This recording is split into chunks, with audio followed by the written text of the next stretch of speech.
अस्सलाम वालेकुम जी। माशाल्लाह बड़ा अच्छा शिकार होया मगराबियां नूं अज वज्जा। तीन डिग्गियां ने माशाल्लाह इत्थे ते चौथी उधर डिग्गी है। 12 बोर नाल शिकार किया क्योंकि ज़्यादातर उड़दियां मगराबियां नूं लगदा ही। हाजी आसम साहब गए ने मगराबियां लैन ते डिग्गियां ते भैड़ी जगह ते इंशाल्लाह लभदियां ने, फिर तुहानूं वहाने आ। अल्लाह खैर रखी ते बाकी जो अल्लाह नूं मंजूर है इंशाल्लाह। अस्सलाम वालेकुम जी। एटलीस्ट हाजी साहब ने 2 लभ लईयां ने, तीसरी नहीं मिली कोई भी। कोई गल नहीं हाजी साहब, माशाल्लाह बहुत अच्छे कलर दे विच मिलियां ने। वाह क्या बात। चौथी हुण उधर डिग्गी हाजी साहब। हाजी साहब हुण फुल काले हो गए ने, मूँह भी काला हो गया बेचारियां दा। ते इंशाल्लाह हुण तीसरी शाट खेलने आ। बैठियां ने दूर ओ पे ने हाजी साहब। तुसीं अपने बूट शूट कस्सो ते अग्गों इंशाल्लाह अग्गों शाट मारने आ नवीं। माशाल्लाह कलर तो अच्छे ने, बड़े जबरदस्त। ए वेखो ये हुण नां नहीं सानूं इन्हां कलरां दे आउंदे कि की नां ने इन्हां दे। ते माशाल्लाह जिहड़े मगराबियां ने ना, तीसरी नहीं मिली। चलो जिहड़ी किस्मत च चीज़ नहीं है। माशाल्लाह वेखो कलर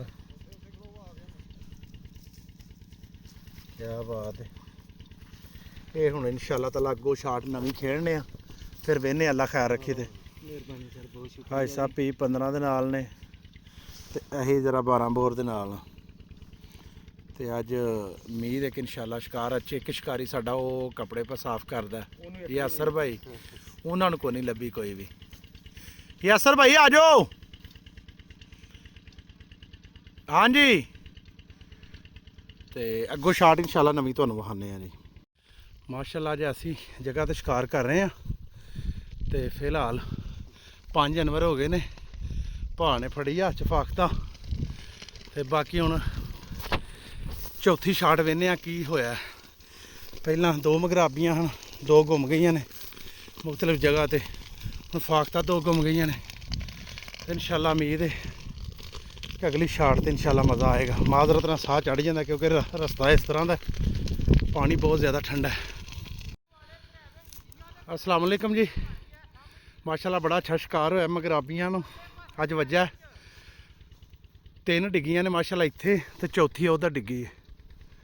12 बोर नाल शिकार किया क्योंकि ज़्यादातर उड़दियां मगराबियां नूं लगदा ही। हाजी आसम साहब गए ने मगराबियां लैन ते डिग्गियां ते भैड़ी जगह ते इंशाल्लाह लभदियां ने, फिर तुहानूं वहाने आ। अल्लाह खैर रखी ते बाकी जो अल्लाह नूं मंजूर है इंशाल्लाह।